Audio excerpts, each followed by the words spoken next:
Any Your thoughts on that? decision to open up a public relations company, was it at all inspired by Samantha from Sex and the City? It was not. It was not. Okay. It was not. Because that's what I think of. That's the only character on TV shows and stuff that you think of when public relations. Have you seen the show? Haven't seen the show. Haven't you seen Scandal? What about Scandal? Oh, I guess that's Although a good she's one. more of like a fixer. I'm not really Yeah. a fixer.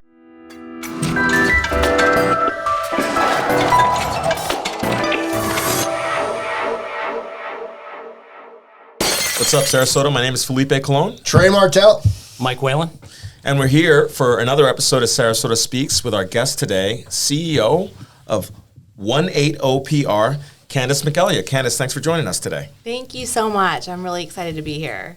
Thank you. And obviously, Brad Hannon is not here. He would usually sit in this seat and do this part, but I'll do my best for you guys. Why don't we just kick it off with, what you do, and you have an interesting story for us, too. So. Yeah, no, absolutely. So 180 is a public relations firm, and it was started in 2012.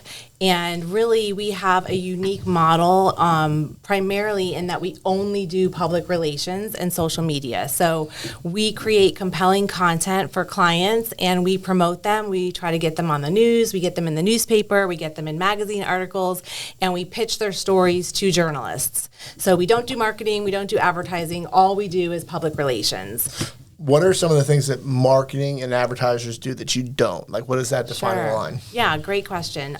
We don't create ads. We don't do graphic design. We don't make websites.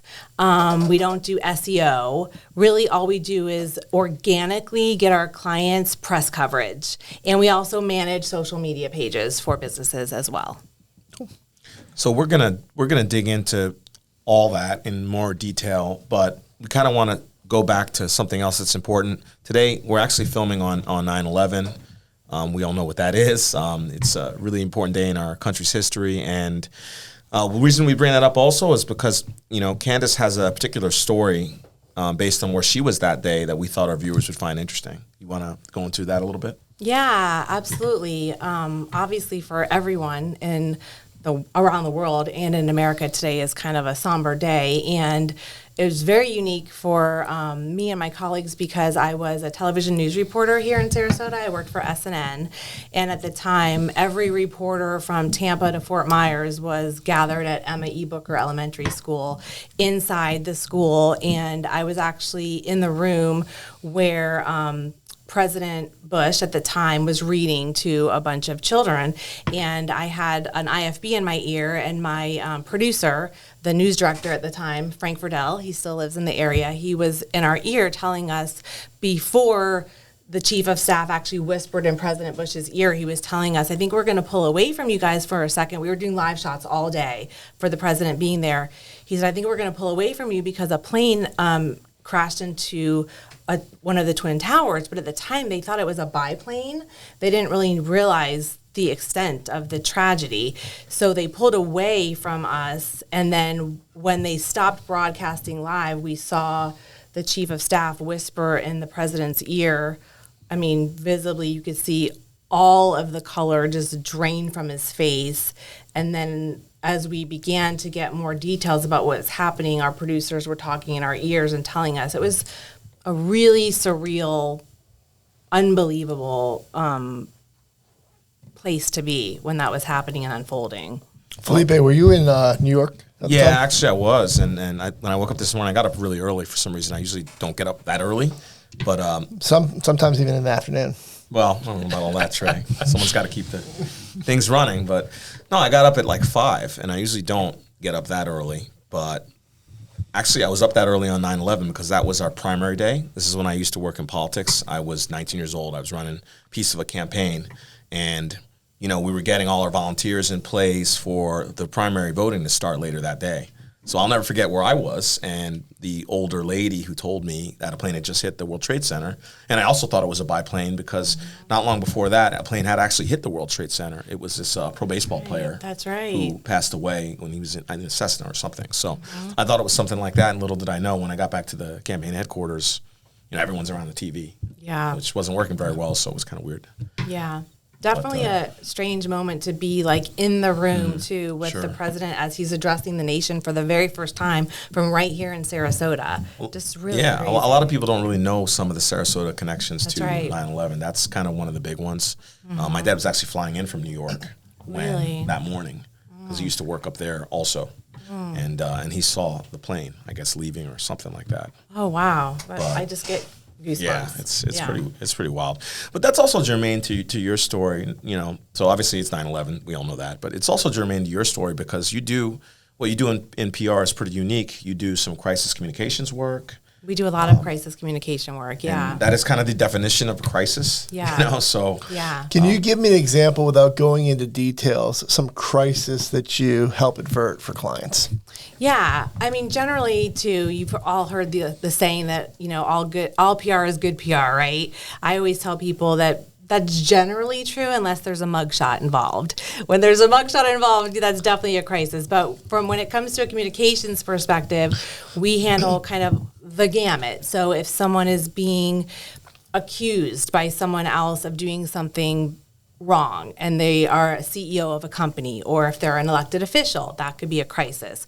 If someone is going through a really tough time in a business, that could be a crisis. Anytime someone accuses someone of doing something and it can affect their executive leadership team or their business, that could be a crisis. So that's kind Let of me what give we you a do. real world example. Sure. Hypothetically, Yes. a great roofing company has an employee fall off the roof and get hurt badly. That is a crisis. Okay, so we give you a call. What's the first step? Yes. So you're probably not going to like this answer, but my advice to clients, the best way to avert a crisis is to have a trusted brand to begin with that is regularly already communicating well with the press and the public. So billboards. Relationships. the answer to everything is not billboards. We don't straight. do billboards, by the way. That's one of those other things we don't do. So already like having those relationships that, you know, people trust you so that when you give out your message during the crisis, they actually believe you and you have that trusted brand. But you have to, the best thing too is to just be transparent, be open, be communicative. Don't say no comment. That is the worst thing you can do in a crisis. You want to be open and transparent with people.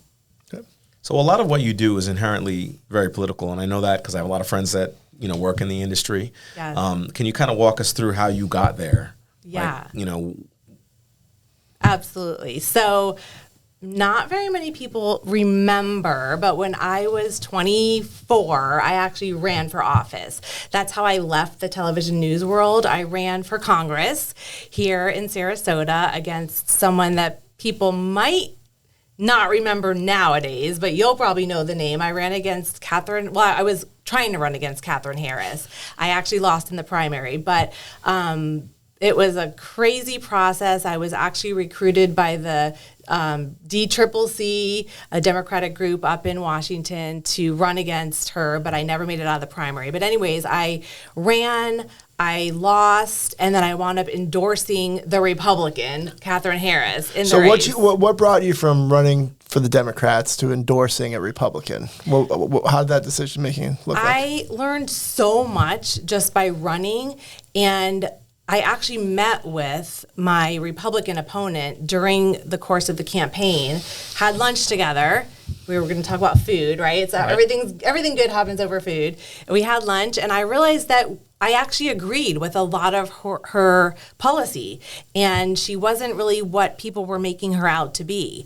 And it was the first time that I was kind of like, you know, maybe things aren't true, what you read all the time and what you see.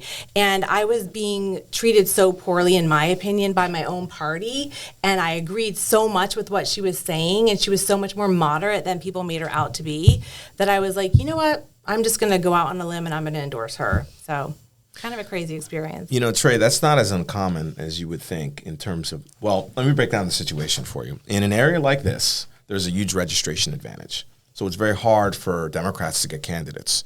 So oftentimes, if they still want to dump money into races, they'll try to recruit somebody. So I'll assume you were recruited by DCCC, Yes. Democratic Congressional Campaign Well, Committee. she said that. Yeah, but I mean, All right. So, but when they recruit Yes, somebody, that's right. yeah, it's not always that the locals are always so happy about it. That's You know exactly what what I mean? Because happened. they tends to be younger people who put themselves out there, and there's people who've been working in the party for a long time, and they might not Yes. always appreciate.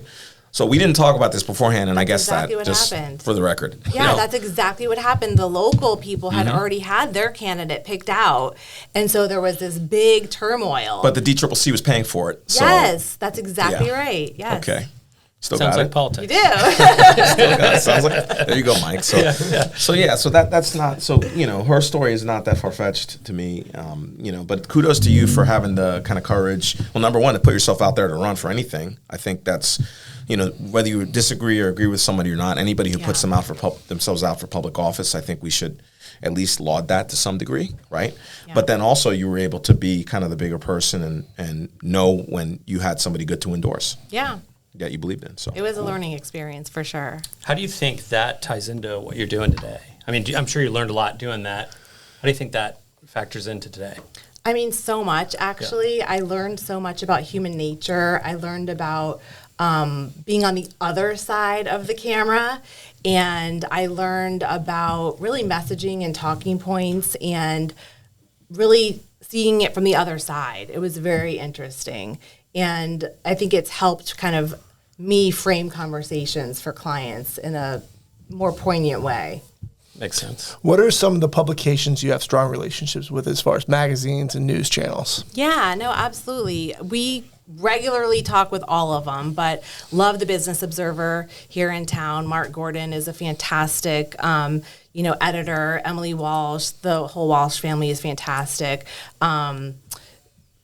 SNN, ABC7, all the Tampa TV stations, great relationships with them. But we pitch clients for news organizations all over the country. So while we have the majority of our clients here in Florida and a lot here locally in Sarasota, we also work with clients in Georgia and California and Illinois and North Carolina. So we're kind of developing those relationships with reporters for our clients all over the place. Gotcha. Now, are the majority of your clients, are they locally based, or is it more of a national scale? I would say like 50% of our clients are locally based, and then the other 50% are in other places. Cool. Around the country. Do you have any clients in the trades? Yes. I do. A lot. Yes, we do. And actually, I was in real estate. Before I went into public relations, I worked in real estate for a long time, selling homes. And then I went to work for Schrader Manatee Ranch, the developer of Lakewood Ranch, and I was the marketing manager there. And so we've worked with like Gulf Coast Builders Exchange. I've worked with Neal Communities. I've worked with a lot of residential builders, Lee Weatherington Homes, roofing companies, manufacturing companies. So yeah, for sure. So you mentioned some of the biggest names. Can we tease that out a little bit? 'Cause Sure. Obviously, we talk about that a lot because that's one of the main industries here in town, as Yeah. you know. That and I would say hospitalities and restaurants and hotels and Here we are. bars, right? Yeah. Like Food and Beer, our fabulous sponsor, Mike here. Yeah. But I'm curious to hear, like, working in that area in town. You're kind of the way I describe it is just like working on Wall Street in New York City or working, you're in like kind of the main industry or the Yeah. industry that people associate most with our area. For sure. Real estate development and I guess to an extent the trades. Yeah. Like how does it feel working in a town like this and what are your thoughts on that? Yeah, no, I love it. I mean, actually, my family is kind of real estate bred, and my grandfather was a developer in New York, and my dad was in real estate here. He sold homes for years and years and years, and I love real estate. I actually have my real estate license here in Florida and Colorado just because I'm interested in it, and a lot of our clients do that. But Pat Neal was my very first client when I started the company, 15 or so years ago, and I love it. I love talking about growth, smart growth. I mean, I think there's a lot of conversation around smart growth in this community, obviously. Since you said it, not us, let's talk about it. What are you talking about, the flooding?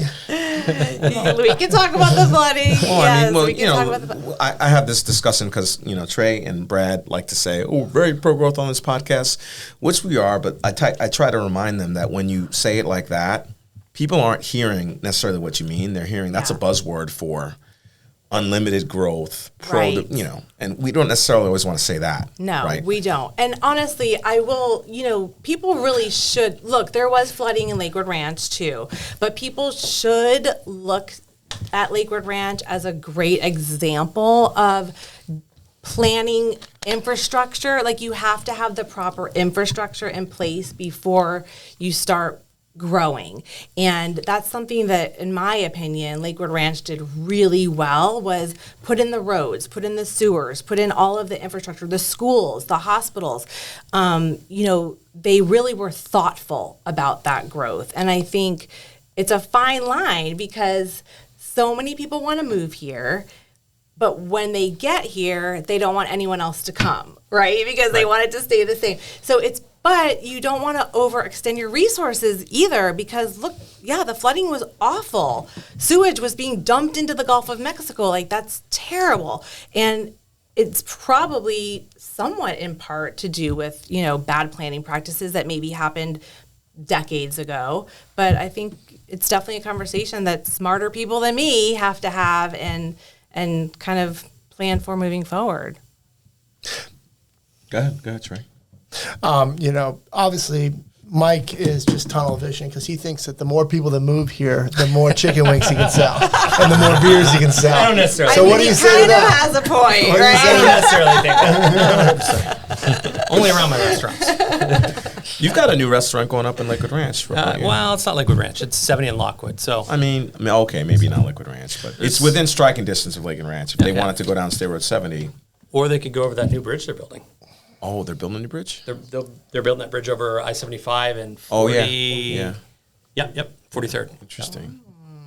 Yeah, but the growth is an interesting one, because I think people kind of take it too far in both directions on the growth in terms of the way they describe the problem. Yeah. Because it's either, all of our problems are because somebody built houses 20 miles away in Lakewood Ranch, and that's why. It also was a wacky event. That's why my that backyard's was so flooding on much Fruitville. rain. You know, That it's was like, come so on. much rain. Yeah, but this has been going on since before that. No, I don't The remember discussion the has. floods. Well, you weren't paying attention to politics like me and her were. Right. But no, this has been a perennial discussion. What was the guy in Manatee who for years won on the whole I'm anti-developer, Joe McClash? Joe McClash. Yeah, it Yes. took them 20 years to get rid of him, something like that. Yeah. Yeah. So the pendulum swings, right? The pendulum always swings. Good Yes. riddance, Joe, whoever. It's before your time, man.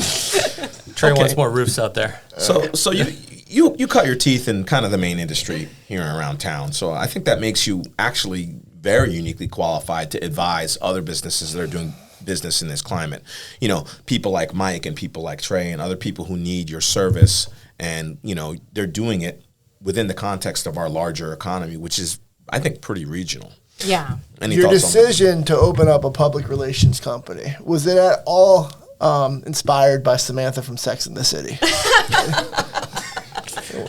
It was not. It was no. not. Okay. It was not. Because that's what I think of. That's the only character on TV shows and stuff that you think of when public relations. Have you seen the show? I haven't seen the show. Haven't you seen What? Scandal? What about Scandal? Oh, I guess that's a Although good she's one. more of like a fixer. I'm not really Yeah. a fixer. I mean, I used to try and like help out in situations that are like political, crisis, but that's just politicians don't want to listen to you. They don't listen and they don't want to pay you. They think they're too smart and they think they get stuff for free. Exactly. No, Exactly. they don't listen. That's a real big problem. They don't, yeah. They'll pay you for the advice, and then they won't take it, and then they'll ask you to clean up the mess. Exactly. So you brought up money. How do you get new clients? What's your strategy for acquiring new clients? Every client I've ever gotten has been completely by referral. So, which is awesome. Like, I don't really do promotion for our own firm. Everything is just word of mouth. Somebody knows somebody else.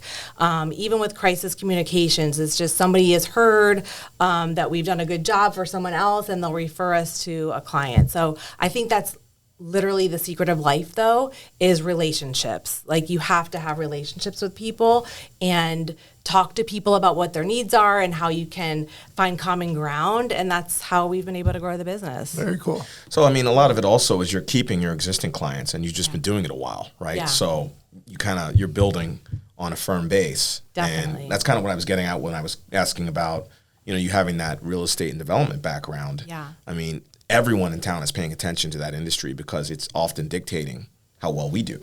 Absolutely. Right? And more directly someone like Trey, but indirectly someone like Mike and someone like me. Yeah. So the business is structured. Do you guys have clients on retainer? Is that how it works? Or do they just hire you when the crisis occurs? Or how does that play out? Yeah, generally we work on retainer, especially because in PR, like if you're not constantly getting consistent messaging out, good news, good messaging about your business, people tend to forget about you. So we tell our clients, if you want to get the best media coverage, you have to be sending out press releases every month, like usually twice a month, sometimes 3 times a month. So always getting across your message.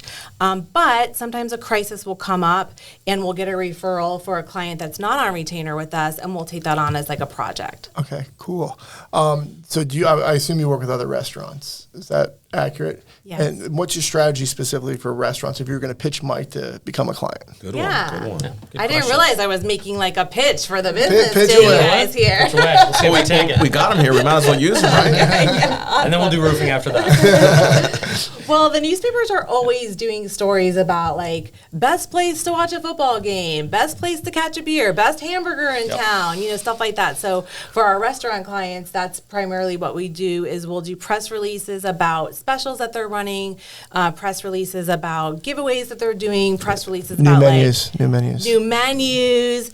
Or Genius. a new drink menu. Like if it's National Beer Day, like you probably want to be letting people know what you're doing for National Beer Day, things like that. Every day's a national something these days, every right? day. I thought you were going to say every day was National Beer Day for you. That would be fun too. We're having a blast here, getting to know Candice McElyea, CEO and founder of 180 PR. If you'd like to hear a little more, stay tuned for Rapid Fire, fueled by food and beer. Hi, I'm Candice McElyea, the founder and CEO of 180 Public Relations, and this is Rapid Fire. 10 random questions, 10 specific answers, nothing off limits. This is Rapid Fire, fueled by food and beer.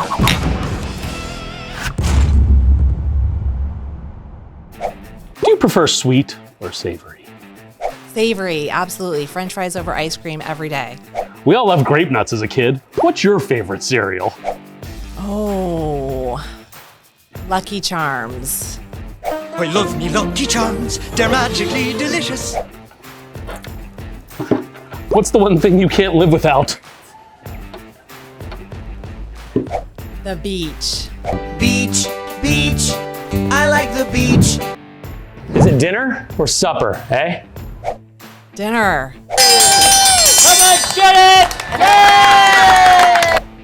Whether it's Creed or Debbie Gibson, what's your favorite karaoke song? Oh my gosh, it's Raining Men.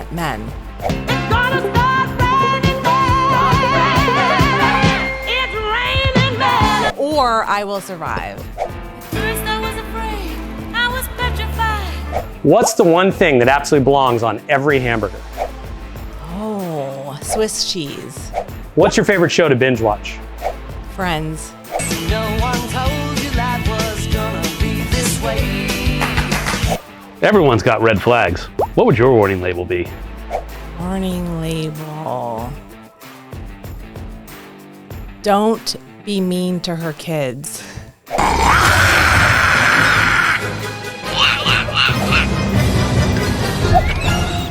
Oh yeah, that's right. Don't mess with Mama Loud. Have you ever been mistaken for a celebrity? Yes, Chelsea Clinton.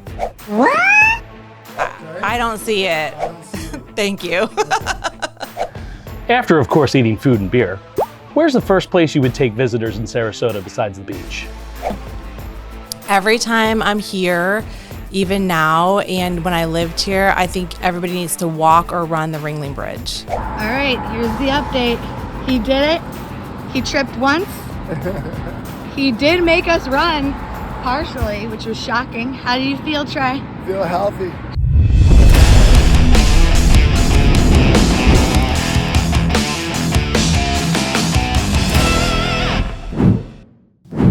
So Mike, during one of my famous late night cheeseburgers at your establishment, since I do live in the neighborhood of the downtown food and beer, I heard a rumor that there might be a new menu. There is a new menu, yeah. Tell me about it. I'm We've got excited. a lot of exciting stuff. We're going more Florida, right? Buffalo shrimp, Cubans, gator bites. Now, I can tell you all, I previewed the Cubans briefly, and You're gonna like the Cuban. I mean, What is that sauce we dip it in? It's secret. It's a mojo vinaigrette. a mojo vinaigrette. I thought it was mustard. Is there real gator in There's the some gator mustard. bites? There are. Really? Yeah. Now, Gator. which part of the gator do we eat? Tail. The tail, always Yeah, the tail. always the tail. Now, is any other part edible? Because I've only had the tail. I think only the tail. I think that probably depends on who you are too. Right. Yeah. You can eat a lot of things, but that doesn't mean it's Fourth generation Floridians probably can gnaw on the elbow too. Brain. Anything else you want to tell us about the new menu? No, I think that's everything. You covered it. So a lot of the staples are still going to be there. Staples- well, there is one more. The crab rangoon mozzarella cheese sticks are back. But So- wait, there's Shout out more. my fiance Morgan. Wait. Basic. Yeah. Crab rangoon. Those are great though. Those Yeah. are one of I my. was getting death threats from him. So from a PR standpoint, how did he do? He did pretty good. All right, how can we improve the pitch? Yeah, how can we do better with that? I think I would get into like, where do you catch the gator? Where do you get the gator meat from? Source it from Mayaka. Probably don't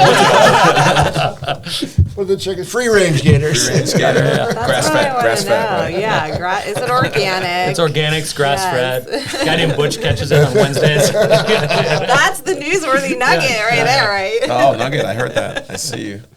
So obviously we joke, but I mean, you built your whole business, and how long have you been going? 15 plus years, you said? Yeah, That's 15 quite a years. while. And you said you've done it all word of mouth. Yes. But I guess that makes sense since you guys are PR, right? If you couldn't build your own, Yeah. why would people hire you? Yeah, I guess so. But I do always joke with people that we do the worst job promoting our own business because we're just always doing other stuff for our clients. So, but also we're at a really great point to where we have a great diverse client roster. We've got a really nice amount of work. It keeps us busy. So, we work with great people. So that's like the old saying, a cobbler's kids have holes in their shoes, right? Yes. Why would you do your kids when you're getting paid? Or the mechanic's car. Yeah, the mechanic's Yes. car. Yeah. Don't ever buy a mechanic's car. I've done it before. You don't want to do that. Good advice. It Good works tips. just enough to run, and that's it. Yeah. But so walk us through. You talked about who you kind of cut your teeth working for, but can you talk about some of your more typical clients? I mean, do you do a lot of startup businesses around here, or like? Not really. Mostly, we work with like more established companies, commercial construction, residential real estate. We do some healthcare. We do some restaurants. We do actually more than one commercial construction companies we work with. So really, How do you get around when you have more than one and they're in the same industry and they're competitors?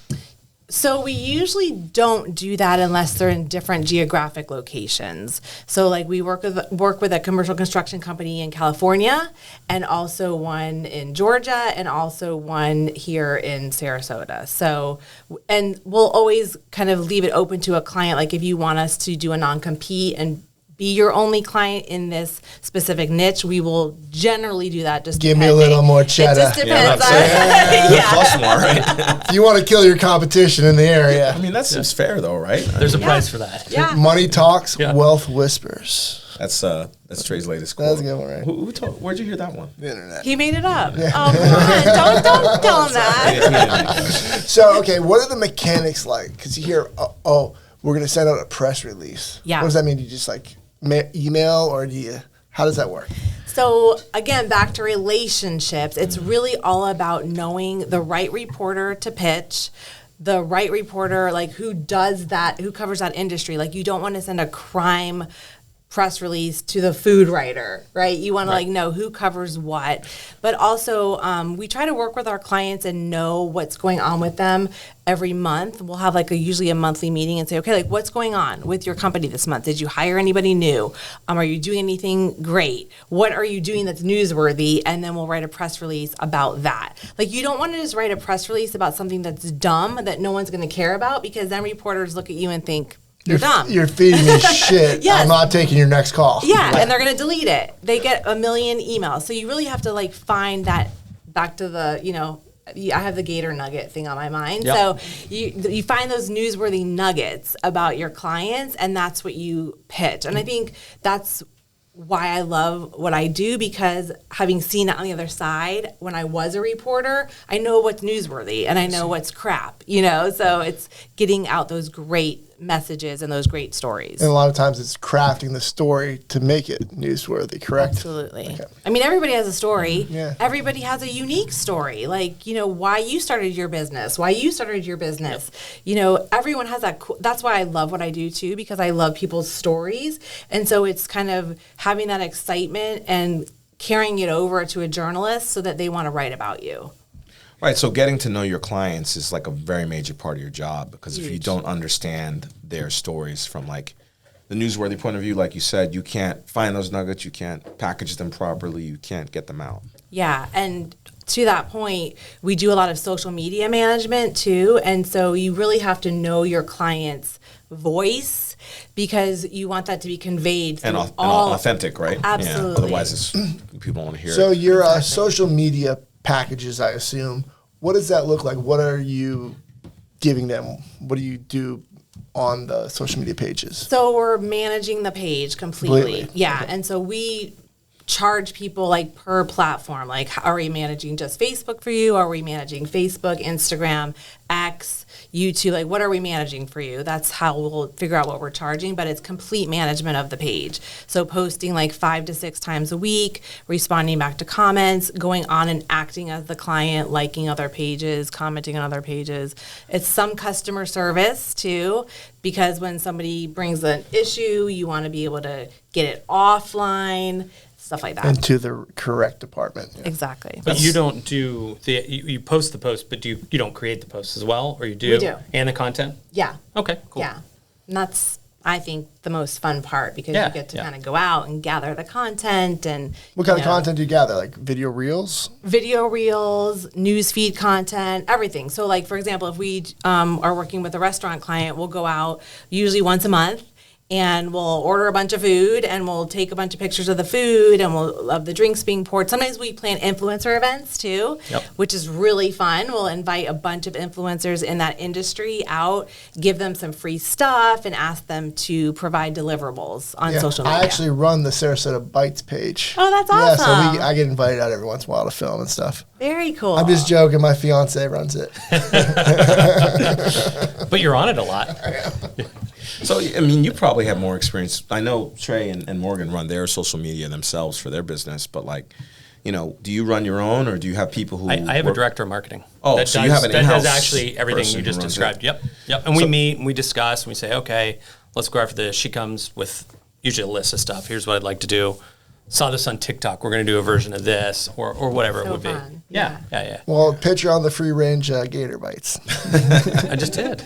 No, you're you're- Oh yeah. We got to So- go out. We got to go to Mayaka. We got to find Butch. It's got to be Wednesday because that's when he hunts. That Right? reel will go viral, okay? It might actually happen. The gears are turning now. The stuff This is how we- this What happens. if you wrestle a gator and then it transitioned into the gator bites on the plate? I think now you're jumping the shark, man. I have a friend. I swear, that comes from New York.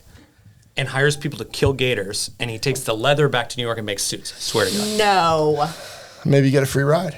You know how much these suits are going for? How much? Gator suits? They're like $40,000. Rappers are buying them. Stop it. I swear to God. It's like when you run out of stupid stuff to I'll spend get you his money on, contact. right? This could be a good one. Gator suit. He's on next week's show. Yeah, he should be. Let's fly him down. I don't even know where to go from there. Right. Like, where do you So- go from there? I was going to ask you, how do you work with folks that have their in-house marketing folks?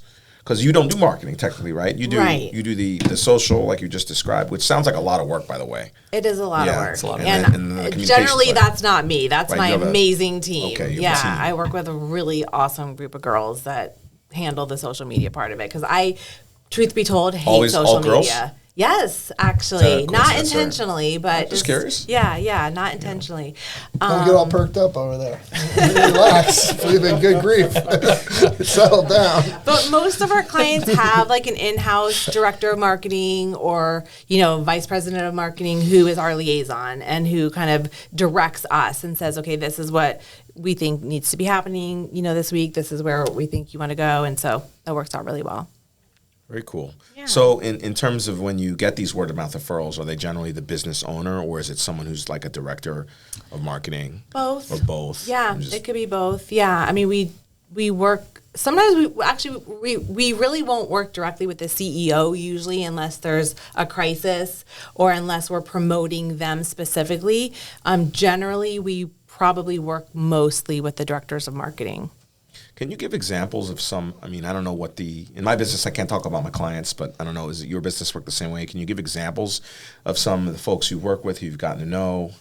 I'm curious how niche-y it gets, like, because I understand how someone like him or Trey would need what you do. Yeah. With my industry, it kind of gets a little funkier. With a level of discretion. Yeah, Well, no, yeah, I that, can and certainly just talk also about we're not some of looking our for, clients. you know, Yeah. kind of the mass population. You know, it's Yeah, kind of niche-y. we work a lot with developers.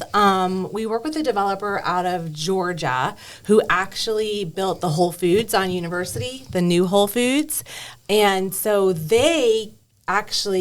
we got them as a client because I am like the 40-ish year old soccer mom, right, that loves Whole Foods. Like I am Whole Foods' demographic.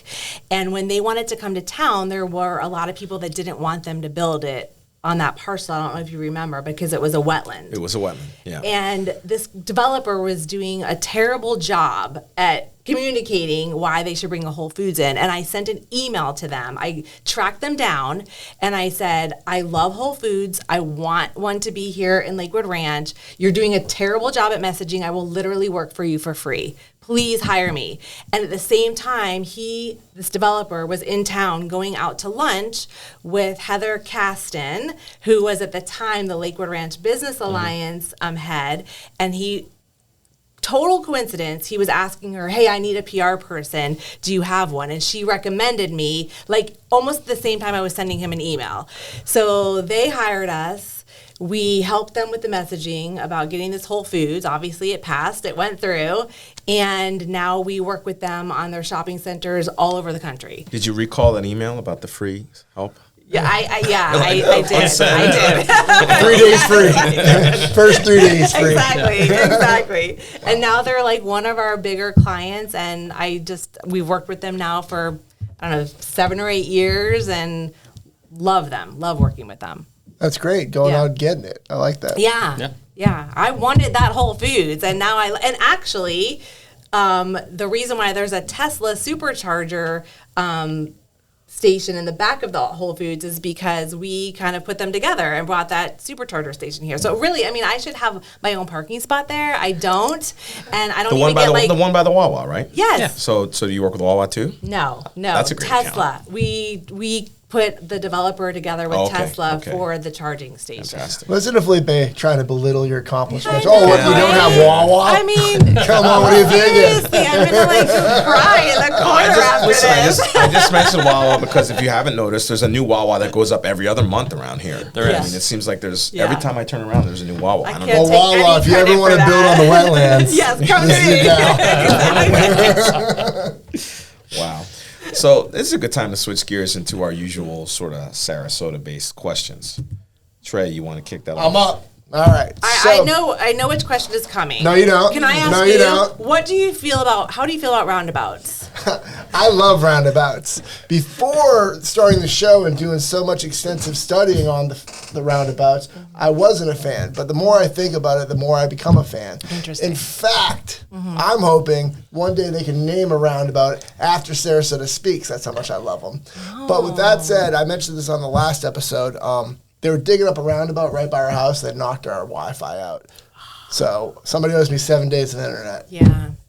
What do you think about roundabouts? I am Tom not a in your law fan. wants to know. I am not a fan. Yeah. It may be because I've been told that I'm a really bad driver, but I can't wrap my head around like which way you're supposed to go, and the lines just mess I think me I've up. seen you. The one driving the wrong way. I'm the one. You probably honked your horn at me. I do not like them at all. I just think and now they're popping up everywhere. Now, But let it's me not ask you, just here. So on the pre-show, I heard you spent some time in Colorado. Yes. And you spent some time here. Do they have any roundabouts in Colorado? Yes. They do have roundabouts. I think there was like an urban planning seminar or something, and everyone from all around the country went to it, and they were like, roundabouts, we need to put them everywhere. And now they're popping up everywhere. It's a European influence, I think. Oh, in Europe, they're really impossible, especially like in England, because you have to drive the other way. We just did that this summer, and it was a total like, yeah, you can't. It can't. I just do not like them. Okay. Anywhere. Now it's your turn for your question. The driving. Oh no! Listen, but I want to tease this out a little bit more, right? Because and especially for you with your background and what you do and the types of folks you work for. When we're asking about roundabouts, you know what we're really asking. We want to hear people gripe about growth in Sarasota, and kind of figure that out. So, how have you seen Sarasota change? How has that change affected your business? Any impressions or thoughts that you think our viewers would find interesting? I mean, it's crazy the growth that has happened since I was a teenager here.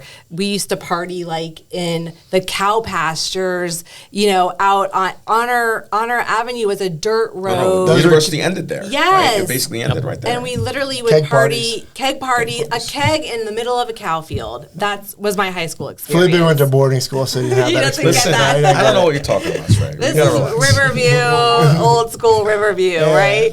So, I mean, the change and the growth has just been astronomical. And, I mean, part of me misses it, misses the small little sleepy town it used to be. Siesta Key used to be so awesome, like very small. Nobody knew about it. Yeah, we've heard a little bit about that from other guests, including Rich Swire, who I think you know. Yes. Love Rich. Yeah, I mean, he grew up here too, I went to high school with his wife. So it's just, part of it's really sad, but part of it is actually nice to have great restaurants here, great shopping here. It feels like a real city that people want to like come and live and shop and play. But I do miss it too. I'm glad you used the term real city because I think that's what's often lost in the conversation. Yeah. If you want big city opportunities, you need to have all the other stuff that comes with that, which means big city roads, big city real estate developments, big city locally homegrown restaurant chains. That's right. A little flooding.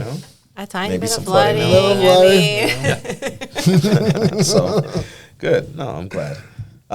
You got anything else, Trey or Mike? I'm fresh out, baby. You got anything else you want to tell us? What did we miss? Yeah. Let's see. What did we miss? I did Let's my talk best. politics. You want to? I mean, I'm usually. Who's going to win the election? I don't want to talk those politics. You want local. Oh yeah, and here's the reason. Everybody. Here's the reason Democrats eat chicken wings. That's what Right, Republicans and Democrats both eat chicken wings. That is true. I think everybody eats chicken wings. And they need financial help and they need roofs. So Can't we just all agree on a plate of chicken wings, right? I mean. So I'm trying to put out there into the world. Yes, I think you should. We actually have a Cuban wing for you.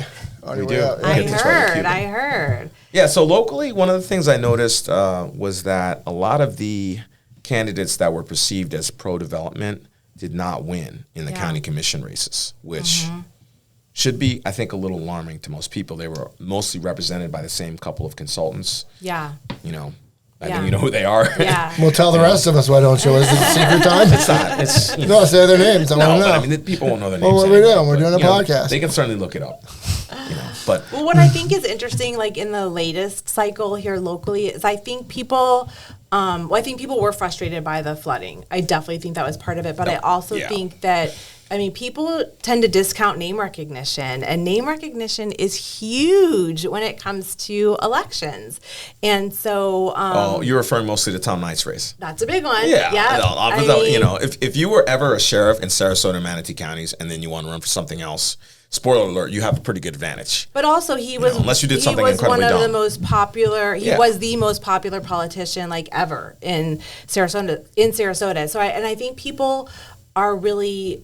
I hope people are kind of leaning towards sincerity. People are leaning towards they want someone that comes across of being sincere and transparent and open, and they don't want shadiness. I think hidden agendas. What positions are we talking about? County commission, the people who make all the decisions on how the county runs. You guys want me to run? If you want to run, that's your business. I'll support you. Okay. As long as you don't get crazy. Should we announce that you're well, running right now? I don't think you'd like the schedule, to be honest. I think you'd like the city schedule a little bit better, but even that's gotten, a lot of these jobs around here, as the city's gotten bigger and there's more. I'm more like a ribbon cutter, Yeah, no, we don't really pay people for that, or there's no pay in that. Sorry. No, there's no election. There's no election for ribbon cutting. But I think it just speaks to also kind of back to what we do is you have to be sincere and you have to speak with your authentic voice and what is your unique gift to the world? Like, what are you giving? What's your story? Speaking of sincere, so I'm sure you've had clients before where they weren't the best humans alive. How do you deal with that situation? And have you ever had to fire a client? That is a great question. We have had to fire, I think, one client. Yeah, I mean, you got to take a good look in the mirror when you hire a crisis firm to help you out, and they're just like, "Hey, listen, dude, you're just a piece of shit. we can't deal with you." A little too much crisis for me. Well, because sometimes it has backlash on your company. You know, you don't want to be representing someone that is a POS. So that's a great question. Well, yeah, and this is an interesting thing because in my business, this is something we deal with also. If I take on a bad client, that could harm my business. Right. It's also harming the rest of my clients who've contracted me. Exactly. So I don't just look at them, as I look at the whole picture and everything I'm responsible for, not just, another client who's going to pay me. Yes, exactly. But you kind of touched on something with that authenticity that ties back into your other work with the social media. I think with the rise of the internet and social media, everybody has a way better BS detector than they probably did years ago, at which they can put these elected officials and prospective elected officials under the microscope to know who they really are and what their agendas are. I think so. And I was I just would think having that's this made your job more complicated too. Yeah, it absolutely has. And like nowadays, nobody knows what's real. Everybody looks at everything. You have to take everything with a grain of salt. You have to do your own research. You have to rely on your own opinions and your close contacts' opinions. And it makes things definitely interesting, doesn't it? Speaking of the not real thing, I mean, have you had any issues with AI or AI generated things that aren't real with clients? I mean, I don't know who all your clients are, but not specifically, but we have had clients who will send us something that they've written with ChatGPT and can you just send this out as a press release? And it's no. First of all, you can tell that it's written with ChatGPT. It's just terrible. It's not written in, AP News style, which you want to write your press releases in. And also it's just terrible. So that has come up a lot, or a lot of times people will be like, oh, we're just going to write this blog and we're just going to have ChatGPT do it. And that's been awful because it's just garbage that it spits out. So, but it has me a little worried because as it gets better and better, I mean, who knows what the future of AI is? Do you do anything with when really important people get married? Do you do PR for that? What do you mean? Just in general, announcements. No, I don't think there's a New York not in your Times catalog. wedding announcement. Do you do what he's asking is do you get people in the New York Times wedding announcements or equivalent? I don't think we have an equivalent down here, do we? No. Do you know someone that's getting married soon? Yeah. Me. Congratulations. Thank you. I tell Morgan all the time, congratulations, baby. Aww. That is a cute question. Morgan did enjoy it despite the look on her face. We'll ask your question. Well, yeah, so we always end on a positive note. And it was the same question. And you've just been on the Sarasota SpeaX podcast. Thanks for being here, by the way. Thank you and for thank having you to me. Mike Whalen for being our guest host. Yeah, dude. Killer 3 questions. Well played. Appreciate that, man. I had to take your role. You were being Felipe, so I was you. Yeah. Well, he gave Shit us rolls downhill. He gave us He gave us sandwiches. he gave us plenty of fodder, and he brought the Cuban sandwiches. Yeah, so there you go. Good deal. So you've been on Sarasota SpeaX. You see what we do here. Who do you know who we may not know who Sarasota needs to know? Oh, great question. I would say there's 2 people. Have you interviewed Jack Cox with Half Acre Construction? We have not, and he is a friend He's of mine. great. Yeah, I like Jack a lot. He's been one of our first clients as well, and he's such a community philanthropist. He just gives so much to great nonprofits in town, and he's got really cool stories. So I would say him. And then we are working with a new client that would be cool. His name is Adam Mott. Do you know him? It's so funny because I think he's from this area, but not very many people know what he's doing. He builds his own vacation properties, and then he rents them out like a VRBO or Airbnb, but he's a local guy. They own 29 properties on Siesta and Lido Beach, beautiful mansions, and they're expanding into Clearwater next year. Those are good places to own That's property. interesting. Yeah. So he builds for the purposes of them being rentals from. So they're Yes. purpose designed to be rentals. They're That's designed kind to of a be, cool they're idea. luxury rentals, like on the beach. Like, I think they're like between 5 and 10 bedroom homes. They're gorgeous big mansions. So really cool business model. Cool. It might be good, yeah. Well, great. Well, thanks for the suggestions, and thanks for taking some time with us to tell us about what you do. Thanks so you much. for having Thank you. me. It was fun.